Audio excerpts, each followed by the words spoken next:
Welcome back to another episode of the Briefcase in the Barn, a series of the Curious show where we talk about business, life, Christianity, and more.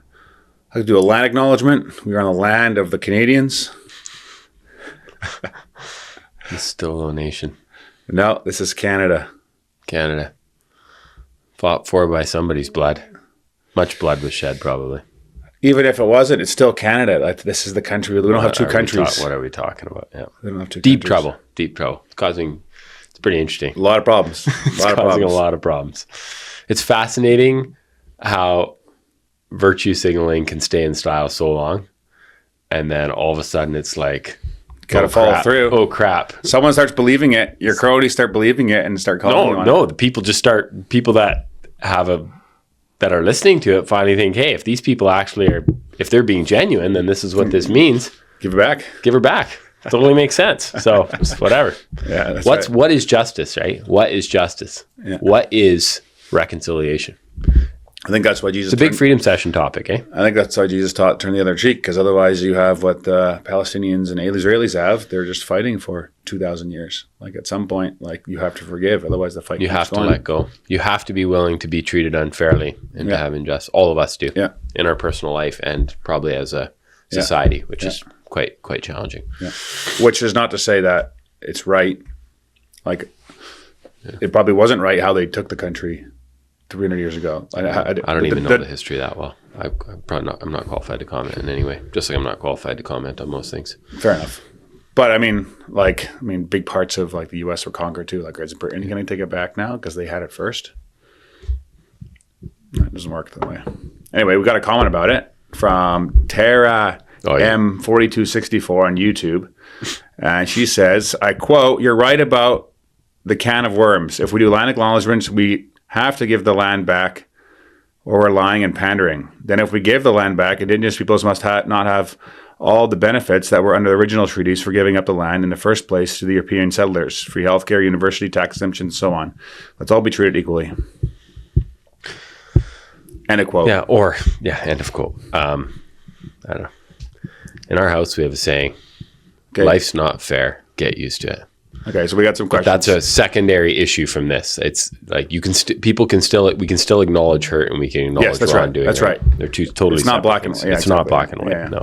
Hey, okay. So one more podcast session. I've had various opinions on the First Nations topic in BC. I was curious about your thoughts on the history of the First Nations. The recent Cowichan court ruling made me think of it again. How would you recommend the government work with the First Nations? Ignore the entire debacle and call it history? Would you simply recommend an apology for the history? Would you give the land back? Why or why not? How would I deal with it? Yeah. I'd write a check to every single person, to every single First Nations person, and end reserves and end any sort of land ownership like that. If you talk, this has been my experience because I have friends that are First Nations. And then get rid of the Indian Act? Yeah, level. Like exactly. It's not, and I'm oversimplifying because obviously it's not. But free healthcare is not free. Term of free something is not free. Even that is really hurtful. It's like you can't pay for a wrongdoing by giving somebody something. You couldn't beat your child forever and then say, hey, but you know what? I'm going to pay for you to go to the best university. Exactly. Now it's even. That's not how the world works. Yeah. So that just makes me crazy. But you do say you're just going to give them money. Well, because you would have to. You would have to get everybody on side. So you would pick some absorbent number that everybody would agree to. And people would say, well, it's not about money. Well, if it's not about money, then how come we're taking things of value and then reselling them back to white people for developments? Yeah. Of course it's about money. That's right. So call a spade. And those are unpopular opinions, right? Those are things that people think quietly and don't have the guts to say, right? So that's right. I think the idea of, hey, which then also means all this land that some farmers, I guess, are selling back to the bands, that would all just fall. That would stop. It would just be normal. It's just like, hey, all land, it's either in the LR or it's not. It's like, no, we don't have some weird side deal where it's like, hey, we can take chunks and turn them 10 times the money. Because I was thinking about this week more, what do I actually think about it? What's my opinion? Because I know we were going at each other on Saturday and Marie dropped the bomb, which is hilarious. I'll let you share it if you want. But I don't want a whole bunch of developments popping up in the middle of Chilliwack's farmland. That kind of sucks. As a resident, I'd rather just leave it farmland. And do you think houses should be built on hillsides then? Or where should the new houses be built? If there's nowhere left to build houses. Hillsides or go up. Go up. Okay. Cities, vertical. Yeah. Densification, which does happen, but densification only happens out of necessity. And there again, it's about economics, right? Like it just has to make sense financially to go up high enough. And it's interesting because in Chilliwack, we don't have high rises. There's one that was built in Abbotsford. I think it's the only one. So do they not have an ALR in Alberta? No. They would have, each there again, there's lots of Alberta listeners, but like the city of Calgary just keeps expanding. The city of Lethbridge, every chunk of every quarter of farmland, quarter section around the city is obviously worth whatever the premium is for the person. And as cities grow and over time, the farther out you are, over time they would gain value based on the How different would this area be if there was no farmland? It was just all one big sprawling Well, just go look at California. It's exactly what it is, right? I've had developers tell me that. Like, you know what? Let's just keep buying our food from California and let's just suck this valley up with houses. The nicest spot in all of Canada. Why would we not all want to live in this valley? Why do we need to grow Brussels sprouts and corn silage, right? Yeah, that's the other way of looking at it. That's the other way of looking at it. Yeah. And can you fight progress? Like, I don't think you can. I think we all want to, but I think the idea of, protecting something you can do for a season of time and eventually you look back and things change. Yeah, that's right. Times change. Maybe we can all of a sudden grow food in a way denser way, right? In a vertical, there's friends of mine that are creating systems where they're growing in sea cans and they're growing in, basically in cities, right? Yeah. It's like growing fish. Yeah. Same idea. Very, very intensive agriculture, right? So, yeah. The Cowichan Valley ruling is, I don't watch a lot of clips of politicians because I find it nauseating no matter what side of the political spectrum they're on because politicians are full of crap. But like, it was fascinating watching all of them. David Eby is our premier in BC, and watching the clip of his face when he was talking to reporters, it was just like, he had that moment where it's like all we've kind of talked about for months now. It's like at some point, this is going to come to a head where the party that's been kind of supporting all of the virtue signaling is going to be like, oh, shoot, this went too far. And some of the other things he said, but now the Conservatives are still falling apart, so they still can't keep it together. Yeah, they got their own set of problems. There's a fracture in the right, which is just insane. Yeah, local BC right. Yeah, if you're wondering. Yeah. Also on the right in the U.S., there's a huge amount of young Republican males that are like very against the support of Israel and the money that the government of the United States puts into Israel and stuff like that, when like they can't find jobs and like the cost of living is extremely high and everything else like that. And then the other side is like just all in Israel, like Ben Shapiro. Would those be the people that are somehow would they be pro-Russian as well? No. There seems to be a segment of people that are pro-Russia. Yeah, that too. Yeah, this is different. Why? Why are people pro-Russia? I'm not sure. We'll get to that. Okay, I'll talk about that. Okay. But yeah, so it's two segments. So like Tucker Carlson and like Breaking Points and some other bigs like are pushing back against this. But there's a huge influence from the Jewish state, not the people, the state, into the American like ecosystem, you could say. And so that's always like we've just given them like everything, right? Like there's so much like stuff when it comes to money. Does the U.S. send a lot of money to Israel? Tons of money, tons of like weapons, and so anyway, so they're fighting with each other, but it's like they're pretty big opposing factions that were all pro-Trump, like 18 months ago, whatever. And now I'm curious how Trump's going to handle it, but are they going to start a new political party?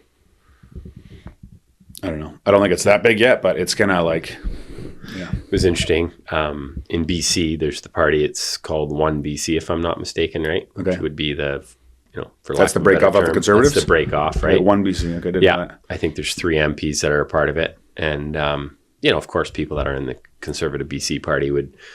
The tent was fragile already when it was the BC Liberals. Now it was a misnomer as the BC Liberals because it was basically a right-leaning party for sure, especially compared to the NDP and the Greens. But now in BC, I mean, we have a very left-leaning province, and it's fascinating that I guess, you can say, hey, you got to be principled, but like it's going to be pretty difficult if there's fighting on the right for any sort of fiscally responsible party to ever get elected, right? I mean, it was close this last round. And I would say the only way you could really make it work is if you build a party. It says, okay, we are going to agree on these 4 core issues, like basically like really narrow it and say that's where we're going to run. Everything else is free reign. And then you're an individual MP, you can have your own beliefs. So John Rustad would say that's what he was. That's what he did. Okay. That is actually how he got so much support. Okay. From all sides in the Conservative spectrum, because it was kind of like you could have whatever views you wanted on gender pretty much, or Okay. any of those rights. It's like, hey, we're not going to take a social conservative view per se, even though a lot of the people obviously would have those stance. So what happened? Then afterwards, all of a sudden people, it really, and this is, So he got power and he got greedy? No, because he never did get power. I mean, he was the leader. He basically, and it was a specific issue about on Truth and Reconciliation Day, one of the MPs, I think it was Dallas Brody, but it might have been Tara, whatever her name is, Armstrong, I think. Or there's one other guy, drawing a blank on his name. He's the other MP from the Peace Region. Someone asked me yesterday if I knew who Dallas Brody was. I didn't even know who he was. So he's one of the MPs. She is the leader. I think she is the leader. Misgendered her. Well, she would be the most offended by that. So, she would be the most offended? Well, yeah. Oh, that's why she left, because there wasn't... No, that's not right. She left, in my understanding, and I could be butchering this because I haven't got really into the weeds. I find it really disappointing. But she basically posted about where are the bodies, right? This was on Truth and Reconciliation Day. And her and a few other people have been extremely outspoken. And to be fair, I don't think there was bodies found in Kamloops. That's right, it wasn't. So they're asking where the bodies, because they're actually seriously wanting to see where the bodies are? No, they're just saying, hey, let's get some truth in alongside the reconciliation. Okay. And Russ' dad, actually, I think it was a staffer as well. It's recently, staffer said this, sorry, Dallas Brody goes back a bit further. I think it was back in the summer already or before that. But now a staffer, I saw there was a video and she got canned instantly for saying that publicly, right? Okay. And that's not allowed. So that's the push. That's the blowback where, hey, this was going to be a big tent. We were going to allow it to be, pretty vocal about how we feel. No, we're just like every other political party. You got to toe the party line. Don't say anything that the opposition or the other party could use. I mean, this is why I struggle with our political system, because it's like the beauty of our society and the beauty of our culture should be the beauty of our churches, should be that we can have some challenging opinions for each other and not completely write each other off, right? And be individuals. Yeah. I mean, that Mark Stroh would have come on my podcast. Like, he won't just talk publicly. I'm like, who do you represent? Me? He's our federal MP for anyone listening. But like, me or your leader, right? Like, oh no, they have, the Conservative Party would have a very, very strict line on what they're going to say. It's terrible. I guess the flip side of those conversations where I think, hey, we should be able to ask those questions about, First Nation stuff and private healthcare. Private healthcare. No Canadian politician will bring that up. No? Private healthcare? No, you get crucified. Like, you bring private healthcare back? Like, to me, I guess I'm naive. I'm naive, because if I ran for political office, I would say we need two-tier healthcare, and I would use the word. But going back, I think the Tara and Dallas Brody and these people, the issue I do have with them, well, first of all, I think, you have to be extremely convinced of something before you're going to start another political party. Like, the last thing we need is fractures. And don't let it be an ego thing, be humble. Go try to have a conversation. To have the conversation at length before, hey, it's like 9 months after an election and we're starting a new, like, this is, rather than blowing the whole thing up. The other thing is, very few people do still. Even like in the business world, have conversations. Like, it's so much easier to walk and not have a conversation. Or to gossip or to talk about it behind people's back. But for like big deal stuff, like, too, I've seen it, like, just... It's easy to do. Yeah, I guess I feel like the rub is that those people, if you follow them on Twitter, and I follow a few of them on Twitter, they are perpetually, they're like a one issue thing. Like, all they're talking about is the First Nation stuff. And like, that's one piece, but that's just a very small piece of being an MP or young an people MLA still can't buy their house, and they buy their groceries. Yeah, and just, I think being a politician means you represent everybody in your riding, regardless of whether they agree with you, regardless of their faith, their belief system. It just means that you need to be a good listener. It needs to mean that you need to be caring of all people, even if they hate you, which is difficult to do. Like, I do think being a politician is a high honor. I respect people that run for office, because I think mostly you just get crapped on. Like, I was at a well, I mean, be honest. Yeah, it's not that easy. I was at a milk board at a meeting yesterday. Us dairy farmers had a fall producer meeting. Yeah. And it was just pretty interesting. Like, even there, like, the guys that are on the board, they're good guys. A bunch of them are my are good friends. I use that word really loosely, as you know. Best friends? I said best friends the other day. Yeah. Well, one of them for sure is, but I just think, man, it's so funny. The other night I was telling some story at my house, and my wife and everybody was making fun of me because I used some term. Marie's like, when's the last time you hung out with that person? You just said he's your best friend. Okay. Me and Marie said it simultaneously. Yeah, because it's like something. We're both like, best friend, huh? Yeah. Everybody's best friend, close to nobody. But just the amount of flack you take leading. Truth to that. the amount of flack you take, even just being on as a milk board member, and the amount of people expect these guys to like have the financial decisions for their farm or hold them personally responsible for every last thing that's a challenge in business. It's like getting a real bit like, there again. Yeah. It was disappointing. It's like, obviously those guys are not perfect. They do make mistakes, but all of them are farmers as well. They all have a vested interest to make the best decision possible. And at the end of the day, like, we're operating in a communist system. So like it's going to be a bit weird, right? Like, you got to be okay with it being a bit. I like that you called a spade there. Okay. Okay. So what about the Supreme Court of Canada and their decision, their 5-4 decision to, I'll read it here. Yes, the Supreme Court of Canada ruled 5-4 today that 1 year mandatory minimum sentences for possessing child pornography under the criminal code violates the charter of cruel and unusual punishment.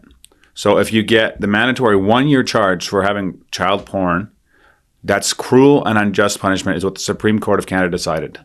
The majority held it's grossly disproportionate in lower end cases, while the dissident argued it doesn't meet the high threshold and protects children. This continues the court's trend of invalidating such minimia. I don't know what that is, whatever it is, but such minimums, I guess. Maybe that's what I said. But yeah, this is insane to me. Did you read why they voted against it, though? No. Did you read the example?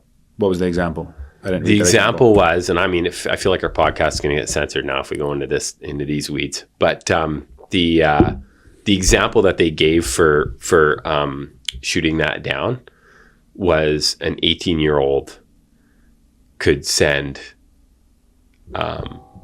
be sexting a 17-year-old and would be breaking the law here and get a year of jail time. Good. And they thought, yeah, okay, as you were then. That was the example they used. Yeah, fair enough. But I mean, they know that there's, I mean, the amount of cases of pedophiles that are getting, like, you know, it's just. Yeah, there was some really other disturbing, like, of course, you know, you get into the comment section on these things and everybody has cases, and I don't know. I remember a guy recently like that in Alberta just got, like, he's a leader of a church and he just got caught too for possessing child pornography. No, I think abusing some people. Just like, what the frick? These guys should... Convicted? No, just arrested. Okay. Always... This is another issue I have, right? Like, innocent until proven guilty, and it is important. Fair enough, people's lives get ruined, right? By people usually just when there's assuming... smoke, there's... Yeah, but sometimes not. So, like, and sometimes... That's fair. And, like, obviously with abuse as a general rule, it probably is, but I do feel like we have the courts for a reason, and I feel like we all want to be the judge, jury, and the executioner, and boy, it would be pretty bad if somebody got to do that to us, right? So fair. Okay, but what do you think someone should get in jail for jail time for sexually abusing kids? A long time. Some would say forever. I guess. Okay, so is there any penance that can be paid? Yeah.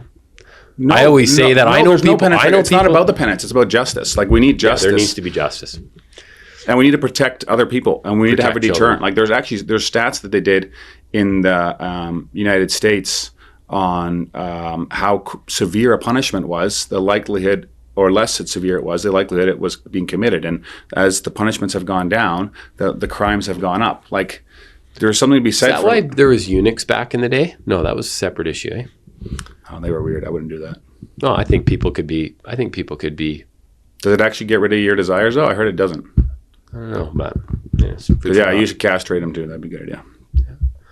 I mean, like that being said, I kind of feel like I'm going against my own beliefs here, but like that there's grace and mercy and forgiveness. I believe that for even pedophiles, but that doesn't mean we shouldn't advocate for justice. And, like, you know, I think the biggest issue in my mind is really that it's not talked about enough because it's extremely uncomfortable. I don't think kids are prepared. I feel like we had it this week. Nicole was on Pinterest with the boys, and she went and looked at a recipe. She clicked on a recipe. She had the tab open, and then the next day she still had the tab open. She went back to that tab, and there was a pornographic image, and both boys saw it, and she exited right away on Pinterest. It was a link from Pinterest. Of the recipe, I guess, that takes you somewhere. Makes sense. So she had a conversation with them, but she were like talking about it last night, and we're like, Peter's 4, and he saw that, like, because he had to have a conversation about it, like, and I'm just like, ugh. But yeah, I did say to her that like just talking about it, because I referenced that at your house last week when you were like talking to the young kids about private parts. I even had a hard time saying it here. You're supposed to use the correct words. Yeah, right? that's right. Yeah, that's right. And so I do that more and more with the kids and just talk about it openly, even with Peter, because I'm like, they're going to learn it from somebody. It's better off coming from their parents. Totally. Yeah. We talked to the boys about it a bunch and just said, hey, if you come across these pictures again, if you are a parent and you're listening to this and you feel like you fail having those conversations, which I do feel like I fail. I feel like you can hardly have the conversations young enough. I think we've plugged it on here before. Birds and the Bees? Birds and the Bees. What's it, like an Instagram or like page? A course? Or yeah, it's a course too. We have the course. I mean, people could come and we've hosted parties before watching the course at our house because I think it's so important. And I think that a lot of abuse happens simply because parents do not educate their children. Right. Obviously, that's just one of the reasons. There's 1,000 reasons. But I think a lot of times kids are just completely naive even to what's happening to them until it's too late. And so, yeah, it's that balancing act and knowing how to communicate with your kids and protecting your children. And I mean, and then I guess the other side of even just hearing myself say that, I'm thinking some parents do an amazing job and then their children still end up being hurt, right? And I think that's going to happen regardless. It's like eating really healthy and expecting never to get cancer. Yeah. And so you do want to be careful when you live in this world of trying to do everything perfectly as a parent. Ultimately, we're going to fall short. Our children will be hurt. They will have bad things happen to them. And that's why I think it's just talking to them about how they should think about it, and they can come talk to us when it happens, because it's inevitable that it will happen. I said to Nicole, like, it's gonna they're gonna see another picture soon. Like, it's gonna happen. Like, what are they gonna do? What are we teaching them to do when it does? And like, will they be open enough to talk to us about it and that kind of stuff? Yeah. Anyways, I've got a person I'm looking to fill for a company. Anyone out there that's in engineering, there's a company in Southern Alberta, I should say, that wants to start manufacturing an equipment line from scratch. It's not like engines or anything, but it'll do pretty well. But they need someone kind of to run it and partner with. And so, if you're into engineering and can build stuff and be hands-on and work hard. I think this is like ideal for like a younger, like mid-20s guy that from here, or somebody who lives in Alberta. They would have to live there, right? They would have to live there. Yeah, have to move there. But it'll make. It's really windy, but other than that, it's not too bad. Yeah, you'll make good money. You'll make good money. It's beautiful blue skies. Yeah, lots of blue sky, but the wind will put you in the nut house. Yeah, so people are certified in staying there, I think. So I'm just already in the nut house, so it doesn't matter. Yeah, it doesn't matter. I could go there too. The rain was driving me nuts this week. But yeah, anyway, if you're open to that, I know someone who might be interested in that. Sounds like fun. Yeah, I'm intrigued. Yeah, you probably want to do it. You love those kind of deals. Yeah. Set up a business, find a partner. You build it, and they will come. Also, for the marketing manager, still for dairy industry, not dairy industry, sorry, egg industry. Big budget that you have to manage. Yeah. That was a good job too. Yeah, good jobs. How come everybody's working who listens to this? That's our demographic, I guess. Mostly working people. Yeah, but there's people that are unhappy and that don't like it. The biggest thing is they'll be unhappy wherever they are, right? No, I think the biggest thing that I can connect people with is on a values alignment, because you can train a lot of different things, but if you like are connected on the value side of like trust and like the same Christian values and the same values of like and enjoy what you're doing, what you're doing, of course, that too. Then I think it's way more enjoyable to work with people. Of course, that's just obvious, especially if they're like important roles where you need to, So. What they're receiving a job. So, podcast topic for you: the Dave Ramsey plan. Do you agree with that, both for personal and business, or just business, or just personal? Which is no debt. Yeah, or very little debt. He would agree that you can get a mortgage for a house, but I think he said you have to pay it back in 15 years or something like that. Could be. I don't know what he said. I definitely think that our whole society needs to get on the Dave Ramsey plan. And they're going to be forced to. They're going to be forced to. Our federal government is not going on the Dave Ramsey plan. They came out with a budget today that made Justin Trudeau's budgets look like the light version. Really? Yeah, it was wild. I want to say it was 60 or 70 billion in spending just this year, deficit spending. And how much is our debt right now? Total Canadian debt. You could check it out. I'm going to guess it's about $1 trillion. That would be my guess. It's mostly funny it's pathetic. But I remember when Stephen Harper was the prime minister in the good old days. And some people hate Stephen Harper, so get them riled up. But I remember when he was doing deficits, I want to say of like 4 to 6 billion, and that was just he was getting lambasted by the Liberal Party back 4 to 6 million, 4 to 6 billion, right? A billion, and now we're running 15, 20 times that, and we're not in a technical recession right now. That's what's humorous. Like in 2 years from now, we will be in 26, 27, we'll be in a real trough. That's my guess. Like I would say next year, things will really hit the fan. And it's then $30,000 per Canadian. Yeah. So it's $1 trillion, right? There's about 40 million, 1.2 trillion. Yeah. The reason these numbers, I thought about talking about this on the podcast, it's actually better to say what you just said, right? Yes. Because that makes you understand what it actually cost you. Now, when you say that, that's for every person that just came out of the womb today too, right? Exactly. Like everybody's on the hook. And the 9-year-old that's on social assistance and doesn't even own a thing. And think about this. So 40% of Canadians work for the government. That means the other 60% have to pay their wage and pay back the deficits. Exactly. So the amount of weight that's on the people that can actually pay it is probably much higher than $30,000 per person. It's probably like $150,000 per person or more. Which, go put that on every person in Canada. The whole thing sinks. Man, is that enough? No, that's not enough. What? What are you calculating? I'm calculating times 0.04 equals...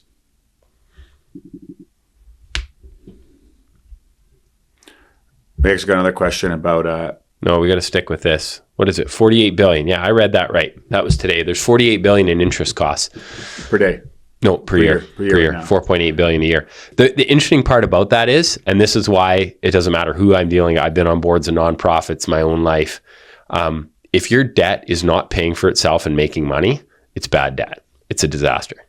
And everybody always, it doesn't matter. But also the level of risk, though, because it can be today, but won't necessarily be tomorrow if the interest rates go up or whatever it is. There has to be a level of carrying costs. Fair enough. In business, for sure, and personally, I guess I look at it as a country.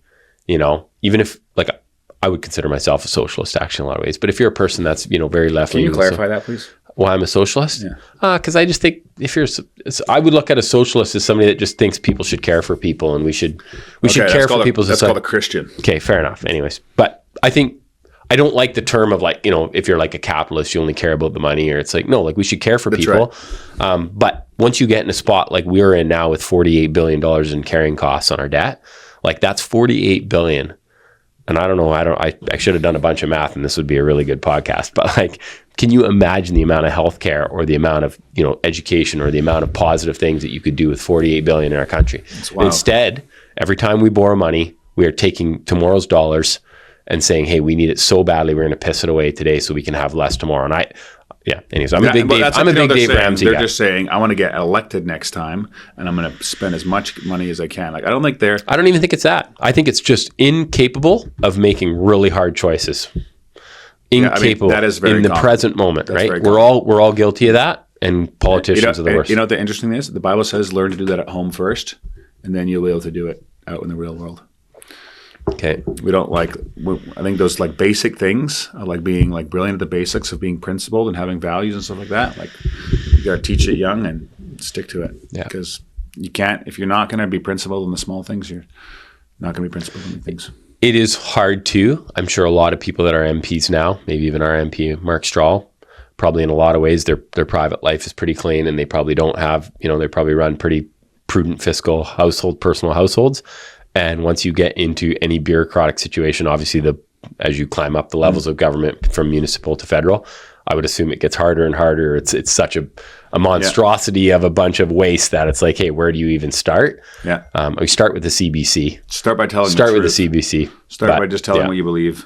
Well, someone actually sent a question in that said, if you're elected prime minister, your first 3 changes, keep in mind you want to get reelected. That last part, I can't answer that question because I would never think that way. I want to get reelected. No, got to do the right thing. I can't think of it in a different way than that. Then all of a sudden I have to start being I think it would become more nuanced in that. I think you would, if you were in that spot, you would think, hey, how much change am I actually going to be able to make if I'm only here for one term? So you would justify it. You'd be like, oh, I probably need to be here, if I'm not here 2 terms, like, hey, can I bridge the gap and make some changes now? I think I would just say from the start, if you're being really honest in your campaign about what you're going to do and not going to do, then when you're in power, you can just follow through with that. And if then they have elected you on that platform, so now you can just follow through with it. And if they don't put you in through next time, well, then the system worked. Yeah. I don't know. But what would you do? Your first 3 changes are? Cut. Yes. Chainsaw. Chainsaw. Yeah, it'd be ugly.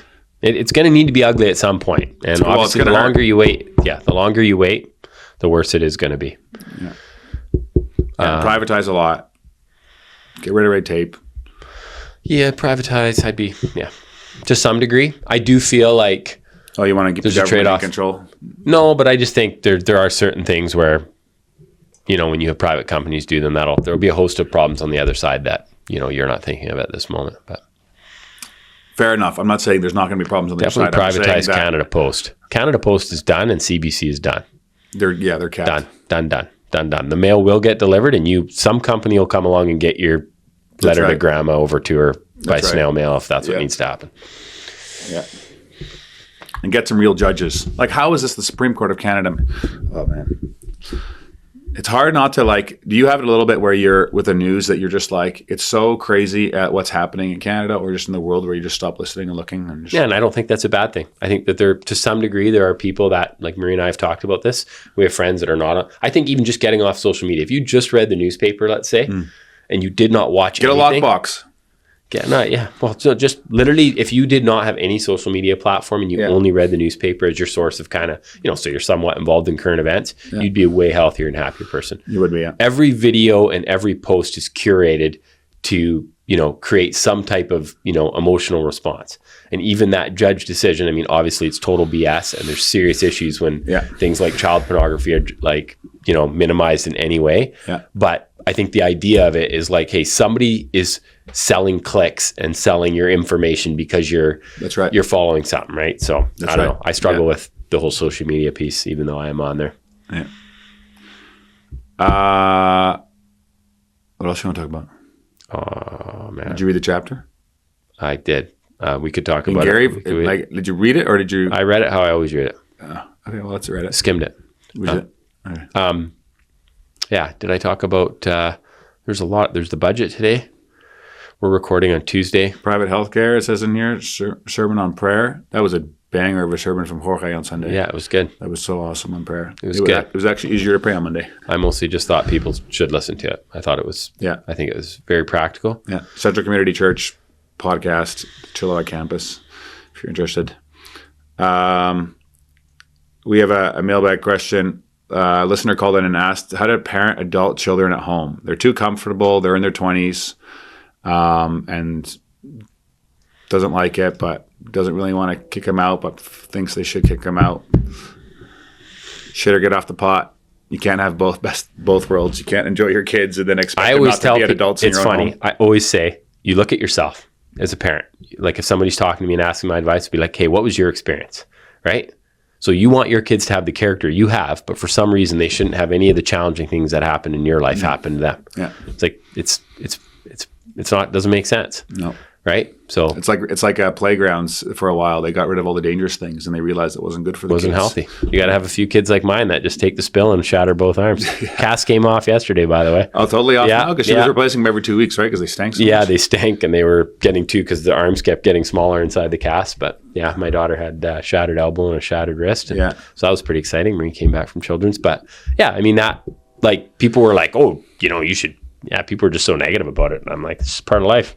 You're going to get hurt. And I always say, if it doesn't kill you, it'll make you stronger. But no, the whole adult children thing, I would, there again, I have a pretty strong opinion on it. I was kicked out of the house or left or however you want to say it as in grade 12. What was it? In grade 12. I want Gary's mom. Yeah. You'd have to ask my mom. She still listen every week? No, I'd probably not. I probably gave up. Probably got sick of the abuse, right? No, she might listen. I haven't asked her. How was your week for the rest? Good week? Like, we never talk except for on this podcast. Yeah, like, this is our check-in. Yeah. I mean, I was in the US. I try to call you the rest of the week, but usually just get the voicemail. Get the voicemail. I was in the US today, hanging out with my American farmer friends that are getting crushed and are selling cows literally to pay their bills. Yeah. Yeah, I'm still thinking about my experience of being evicted from my house. I just think it was really healthy. It's really healthy. You know what? My parents said it really clearly. They said, hey, we have some expectations, and that's just how life is. There's going to be expectations, and we have this weird situation of like putting up with crap that we should never be putting up with, because if you turned it around and said, hey, would you want anyone else, to be treated this way, the way I'm being treated as a parent? Yeah. You'd say, no, I wouldn't want my kid to treat them that way. Well, don't let them treat you that way. Teach them. Your job as a parent is to teach your kids, right? And hurting, sometimes you can just be so kind that you're killing them with kindness, right? Yeah. There again, that's easy for me to say. I don't have young adult children, but expect perfection, because then you could also like crush your kids that way, right? By just never good enough. Nitpicking. That's a separate issue. You can really pump your kids' tires and also say, listen, I love you so much that I'm going to push you out of the house, out of the nest here, and you are going to learn to fly. Yeah, just like a bird does. Let them fall. Yeah, let them fall. Hopefully they don't break their neck. But most kids won't, right? It is interesting, though. I look at, if we look at our family, because Marie and I have talked about this, because we have a lot of people in our lives that are in the spot, either on the young adult side or the parental side, and always kind of thinking ahead for us. There again, I say this cautiously as much as I'm being a big mouth, because I do It is brutal out there, though. Like, you're going to be living in a small apartment for a while, because if you're just don't need a lot of space. Yeah, that's fair. I mean, your ego does, but that's it. Like, most people are going to live in a pretty small apartment. My first house was 1,000 square feet. It was awesome. Where was I going with that? I look at our kids and some of the challenges they have, and hey, it's going to look a little.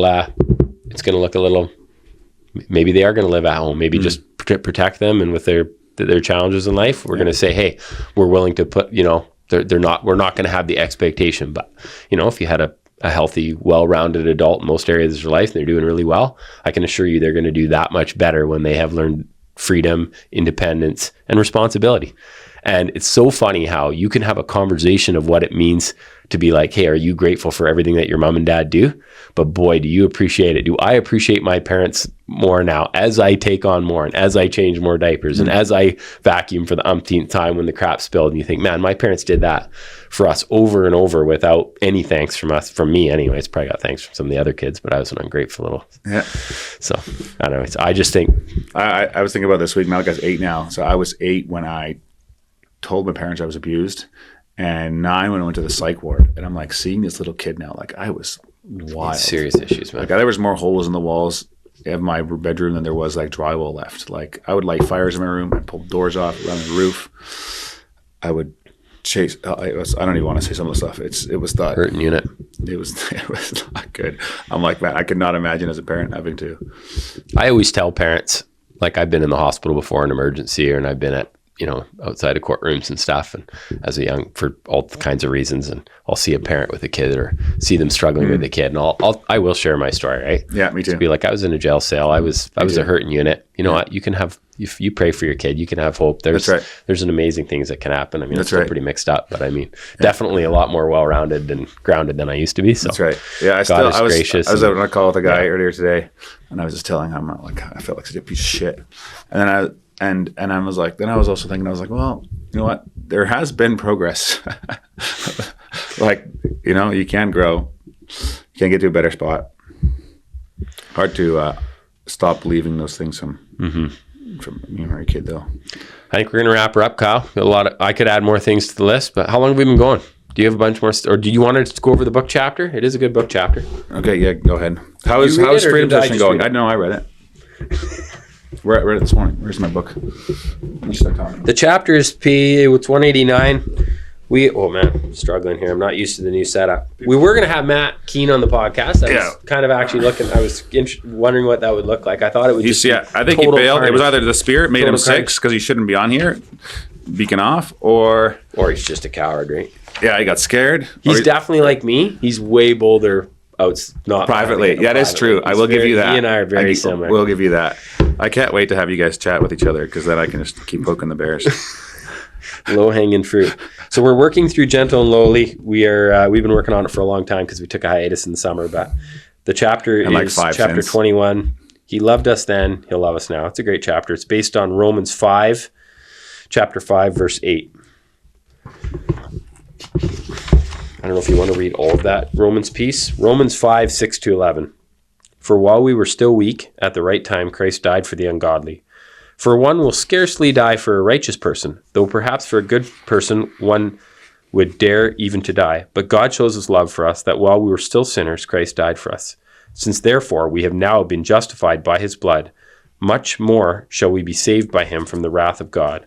For if while we were enemies, we were reconciled to God by the death of his Son, much more now that we are reconciled shall we be saved by his life. More than that, we also rejoice in God through our Lord Jesus Christ, through whom we now received reconciliation. Yeah. Yeah, I mean, it's just trying to share that even though we are sinful, his love for us doesn't change. When you sin, do a thorough job of repenting. Hate sin all over again. Concentrate yourself afresh to the Holy Spirit and his pure ways, but reject the devil's whisper that God's tender heart for you has grown a little colder, a little stiffer. He's not flustered by your sinfulness. His deepest disappointment is with your tepid thoughts of his heart. Christ died, placarding before you the love of God. Your waywardness does not threaten your place in the love of God any more than history itself can be undone. If you are united to Christ, you are as good as in heaven already, as Spurgeon preached. Yeah, I had that underlined too. One thing I did think of, because this is all true, and I don't disagree with any of it, and like here it says, many of us tend to believe it is love, that his love, or it is love infected with disappointment. And I think of even how I view, I view just through my human nature, I'm always like thinking, man, I just got to pay penance, or it's been like a serious issue in my spiritual life. But I will say the other side of it is that for all sin, there's consequences. Yes. So while there's still full forgiveness on earth, there is serious consequences. And I think that often, I feel like in our Christian culture, there's this idea of forgiveness, grace, mercy. Yeah, that's fine. But there's still absolute carnage on this earth in our families. Sin causes carnage. Yeah. For generations. For generations. And so I feel like, we do need to remember that and I think that's where it's like it separates, right? It's like this idea of like, hey, how do we sort that out in our head? And keep repenting, right? Because you can also go the other way and say, well, because there's forgiveness, I can keep on living in the sin. Well, then there's verses scary. About that too. There's verses that. about that too. Yeah. That proves that maybe you're not as into it as you say you are. Yeah. You asked about Freedom Session earlier. It's amazing. Yeah. It's my favorite thing. Yeah. It's so cool. Great year. Good. Big group. What else did I have here? No, I think that's it. I was going to share what I was planning to do with the podcast the next year, but maybe I'll wait till next week. I think I'll do it now. I'll record a little piece and I'll add it to the start of next week's podcast. But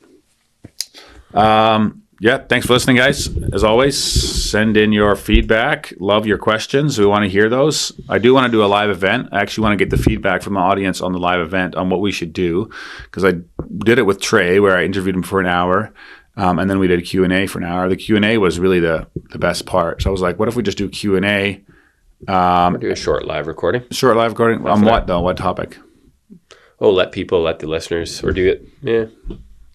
Or just do that the whole time. Yeah, all questions from the audience. Yeah, all questions from the audience, and then afterwards we'll do a hangout. We'll just get some food in and just hang out for an hour. I think it's in a very eclectic group. I meet people every other day that are listening. Even yesterday, I met somebody, and I was taken aback that they were a faithful listener. But the general theme is. I mean, I get a lot of criticism too. Sometimes about interrupting, and sometimes about. Oh yeah, I got one this week. I wonder if I interrupted you today. I probably did a whole bunch of times. Trust me, it was really fun. Dennis, I was paying attention. But I had, I was just the general theme of encouragement is always the honesty. And then I'm thinking, because there are millions of podcasts. I mean, if I look how many podcasts I listen to periodically, there's just so many, and it's fascinating that. I do think it is probably different. And it was interesting. I listened to the Looney Hour, and some of the people that listen to this have probably listened to it because I plugged it a few times. And the other day, one of the guys, Rich, he's the old boomer on the show, and they're boomers. He's from Nova Scotia. He shared like a little story about his wife. He used a derogatory term, but his wife was just giving him a hard time or whatever. And he kind of shared the story.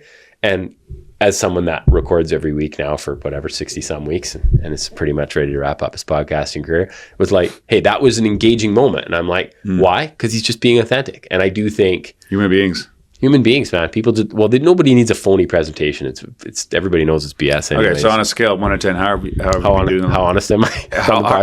And how are you doing in the last week? I'm doing really well. I've had some super challenging things. Like I had a very awkward, hard conversation that I had to have with someone that was very upset with me, and I had it. You told me about this. Okay. Did I tell you about this? Yeah, you hadn't had the conversation yet. But. Yeah, so I had it on Friday, and he is definitely not a podcast listener. Okay. So that was great. Awesome. And I feel we're probably still not perfect, but like you had a conversation. We had it out full and clear, and like, how can I make this right? We're obviously not on the same page, and it's fascinating how I should know the best of anybody. I literally like teach this stuff on Thursday nights, and I've done it over and over. I had a lot of conflict.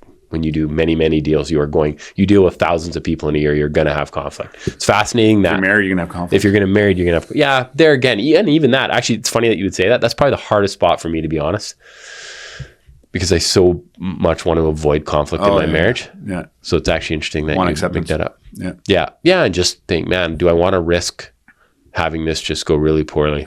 Yeah. So often that's been a journey even in our marriage, and I think we're doing better at so scale 1 to 10 last week, you're at I'd say I'm at an 8.5 or a 9. Wow. Yeah. Close to Jesus as well? Pretty close, yeah. I'm doing pretty faithfully in the devotion area. Better than I've ever done, to be honest. Yeah. And it's fascinating how I think if you're in public life to some degree, this is just a tiny little public life thing, you're either going to go one of two ways. You're going to very quickly be somewhat phony, or you will just try to do your best and I went about that conversation I had with that guy. It was Freedom Sessions night, and at Freedom Sessions, I said to a guy, I need to have a conversation tomorrow with someone. Like right away, I start to feel like a hypocrite. It's fascinating. You're standing at the front. Yeah. You're preaching. And I don't do a lot of preaching there. I'm just literally facilitating. I have that too. Like I have to be wide open with 2 or 3 guys.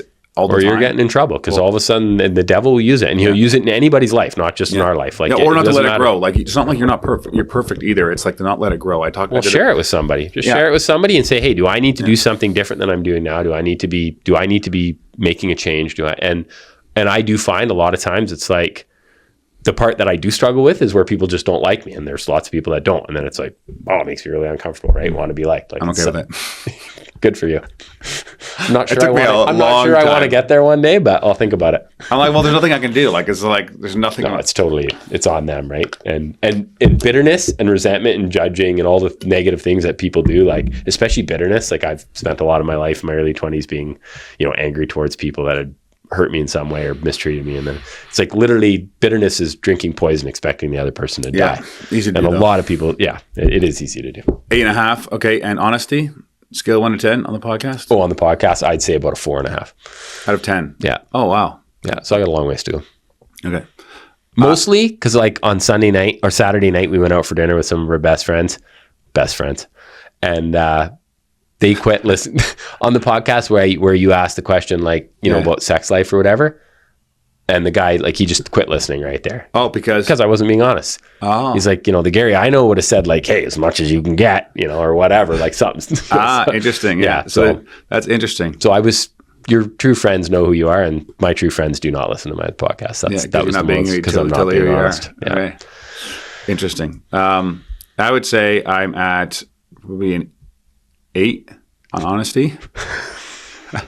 For those of you that are listening, I'm cringing. I'm not sure that's true, but that would make sense. There's 2 out of 10 for you to be. There's like 2. You would say 8 out of 10. Yeah. Okay. Here on the podcast. Basically, you're definitely more honest than me on the podcast. That is for sure. Less to lose, I guess.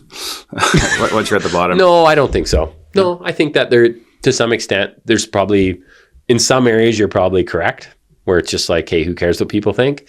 And then on the other side, I think I'm probably my stance of like, hey, I don't think I have to. I don't think I have to either. Yeah, you just don't care. You just don't care. That's the other thing. You don't have to. No one's forcing you to be a 6 out of 10 on the podcast. Like you can choose to share as much as little as you want. But yeah, I think the openness and the honesty does. I think that being in a world where there's very little realness, it's I want people to be real. Like that's my whole shtick is like, what do you get out of 10 weeks of coaching? Extreme honesty and awareness. So you Self-awareness. Self-awareness. So you actually know what's going on so you can make changes. So the more honest you are. Or if you're not going to make it, Ken Dicko, he says in Freedom Sessions, not making a decision is still making a decision. That's right. When you choose not to change, you're saying, I'm going to stay how I am. Yeah. And it's fascinating how we don't look at it that way, right? Because change is hard for a lot of us. Yeah. So. Yeah, and how I'm doing the last week, I'm on the other side of you in that one. Oh, yeah. Are you in the tank? Yeah. Oh, that's sorry to hear that. Yeah, 2 weeks in a row now. So just crushed like a pissant or what?